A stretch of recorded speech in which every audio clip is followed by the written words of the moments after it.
Greetings, respected viewers. It's George from Ireland. Here I am outside Old St Paul's School in London. It's no longer a school. It hasn't been since 1968. It's now called St Paul's Hotel, and there's the Melody restaurant here. So St Paul's School was founded right beside St Paul's Cathedral in 1509 by Colet. This Mr. Colet, he was Dean of St Paul's Cathedral. So he wasn't Bishop of London, but he had a senior administrative position at St Paul's Cathedral. He was a priest of the Catholic Church. England was a Catholic country at the time. 1509 was also the year that Henry VIII became king. Now, he didn't found the school, but he did give permission for it to be granted, the 17-year-old monarch. Anyway, so St Paul's School obviously was boys only, it's still boys only actually, providing a first-class education for Londoners. Day pupils initially, pretty soon they accepted boarders. However, it's always been a majority day school. Okay, but boarders are only a minority. What else about the St Paul's School? So, educated many distinguished people. John Donne amongst them, Field Marshal Viscount Montgomery of Alamein. Just trying to think of who else.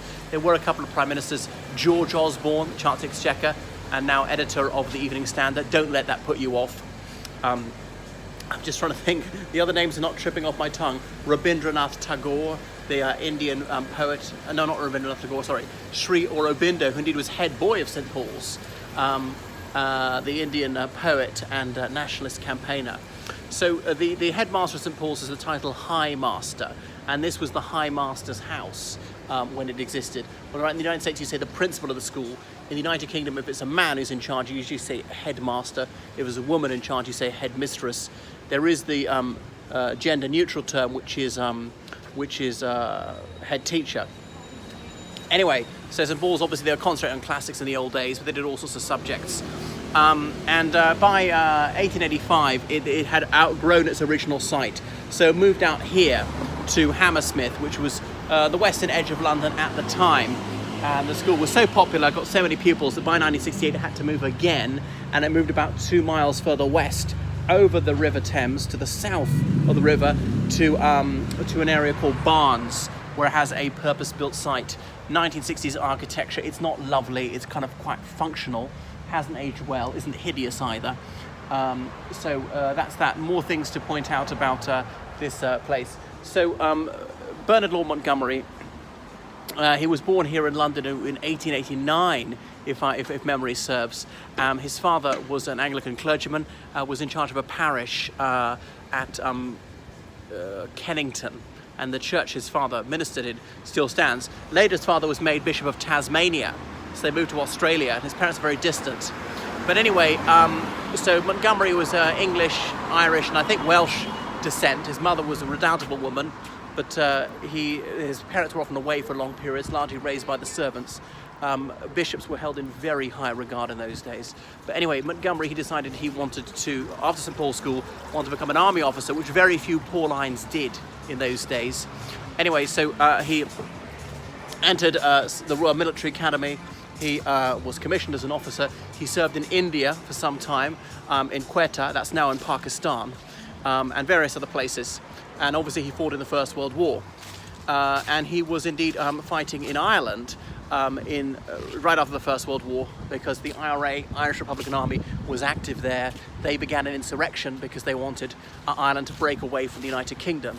So he wrote about that, and he wrote about counterinsurgency and said, you know, not distinguishing the sheep from the wolves is fundamentally wrong. And he said, obviously, that they had to act under considerable restraint, even though they knew that a considerable number of IRA rebels amongst the civilian population. They mustn't punish people collectively.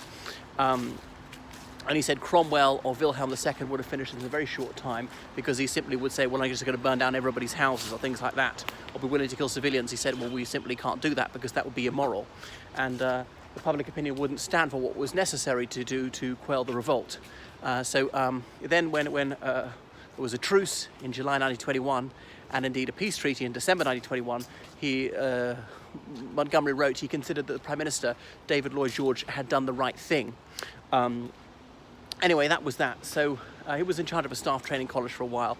Well, fast forward to the Second World War, he'd been promoted considerably, and when the Second World War came out, St Paul's School was evacuated to Crowthorne in Berkshire, a county to the west of London.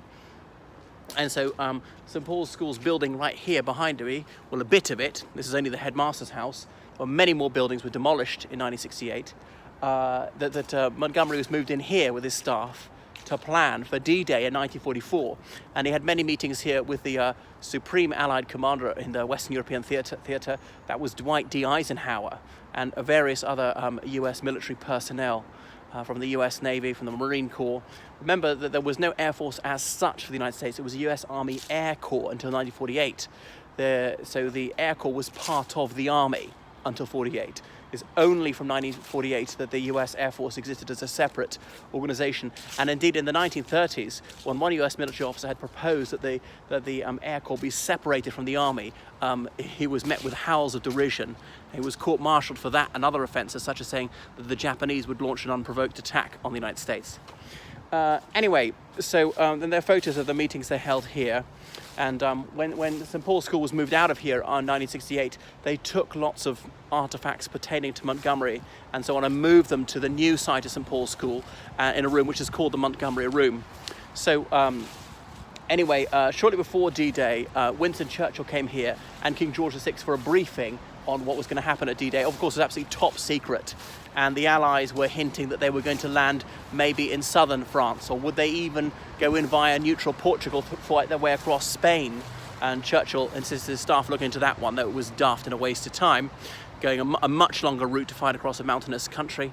Or the Pas de Calais was the obvious route to go because it was so short. So lots of blinds to make the Axis think that the Allies were going to take another route.